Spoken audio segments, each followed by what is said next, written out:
పతంజలి జ్యోతిష్ శాస్త్రంలో పితృదోషం గురించి చెప్పినట్లు మనకు తెలుస్తుంది.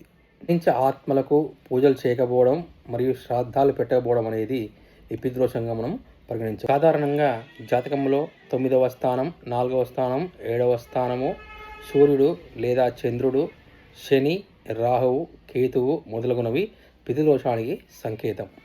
దుష్టగ్రహాల స్థానంకు సంబంధించినవి. 2 గ్రహాలు పావలి గ్రహాలు ఒకదానికొకటి సర్దుగాక పోవడం కూడా పితృదోషంగా పరిగణించవచ్చు. పితృదోష నివారణకు పరిహారాలు ఏమి చేయాలి? అమావాస్య తదితర పవిత్రమైన రోజుల్లో గాయత్రీ మంత్ర జపము, మహామృత్యుంజయ పఠనము పితృదోష నివారణకు శాంతి కలుగును.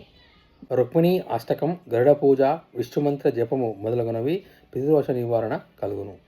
పీపల్ చెట్టుకు పాలు నీరు కలిపిన నీటిని సమర్పించడము, సాయంత్రము ఆవ నూనె దీపం పెట్టడము మొదలగును పితృదోష నివారణకు శాంతి కలుగును. నదులలో కొబ్బరి లేదా ఇతర పవిత్రమైన వస్తువులను వదలడము.